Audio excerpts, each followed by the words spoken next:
Hello everyone, I am Sia from 12th standard. Today we are going to discuss about agriculture. Agriculture word दो शब्दों से मिलकर बना है, एक एग्री दूसरा कल्चर। एग्री का मतलब है फसल और कल्चर का मतलब है उगाना। भूमि की ऊपरी परत को खोदना, जोतना, गोड़ना और उस पर फल फूल सब्जियां उगाना ही कृषि कहलाता है। प्राचीन समय में कृषि इतनी अधिक नहीं की जाती थी क्योंकि मनुष्य को जानकारी प्राप्त नहीं थी। धीरे धीरे मनुष्य को जानकारी प्राप्त हुई, तकनीकी का विकास हुआ तो कृषि अधिक मात्रा में की जाने लगी। लगभग 12,000 वर्ष पहले कृषि की शुरुआत हुई थी। कृषि प्राचीन समय में जीवन निर्वाह के लिए की जाती थी, लेकिन आज के समय में कृषि जीवन व्यापन के साथ साथ व्यापारिक उद्देश्य से भी की जाती है। भारत के लगभग 60% जनसंख्या का मुख्य व्यवसाय है कृषि। कृषि के मुख्य रूप से दो प्रकार होते हैं, आदिम निर्वाह कृषि और गहन निर्वाह कृषि।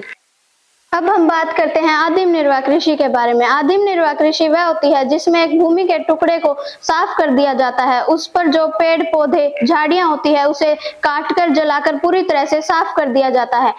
फिर उस पर फसलें उगाई जाती है। कुछ वर्ष तक उस पर कृषि करने के बाद उस भूमि को कुछ समय के लिए खाली छोड़ दिया जाता है, क्योंकि उस भूमि की उर्वरता शक्ति कम हो जाती है। उसकी पूर्ति के लिए उस भूमि को खाली छोड़ दिया जाता है और दूसरे क्षेत्र पर कृषि की जाती है।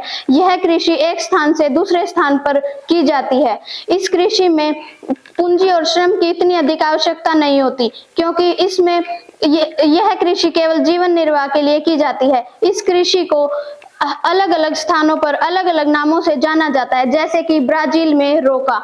अब हम बात करते हैं गहन निर्वाह कृषि के बारे में। गहन निर्वाह कृषि वह होती है जिसमें व्यापारिक उद्देश्य के लिए कृषि की जाती है। इसमें गेहूं, चावल, जौ, मक्का, बाजरा आदि फसलें आती हैं।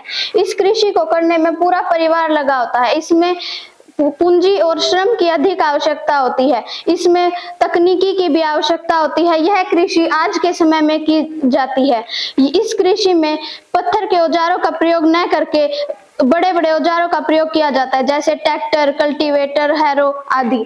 इस कृषि के मुख्य रूप से दो प्रकार होते हैं, चावल प्रधान कृषि और चावल रहित कृषि। चावल प्रधान कृषि उन क्षेत्रों में की जाती है जिन क्षेत्रों में मानसूनी वर्षा अधिक होती है, जिन क्षेत्रों में जल अधिक मात्रा में पाया जाता है, सिंचाई की सुविधाएं अधिक मात्रा में उपलब्ध होती है, उन क्षेत्रों में चावल प्रधान कृषि की जाती है। चावल एक प्रमुख खाद्य फसल है, इसलिए उन क्षेत्रों में चावल उगाया जाता है। चावल रहित गहन निर्वाह कृषि। चावल रहित गहन निर्वाह कृषि वह उन क्षेत्रों में की जाती है जहां पानी की कमी होती है। इसमें चावल नहीं उगाया जाता, इसमें गेहूं, ज्वार, बाजरा, मक्का आदि फसलें उगाई जाती हैं जिनमें कम जल की आवश्यकता होती है। थैंक सो आई होप आपको समझ आ गया होगा कि कृषि क्या होती है, कृषि के प्रकार क्या होते हैं और चावल प्रधान कृषि क्या होती है, चावल रहित कृषि क्या होती है। Thank you and have a nice day.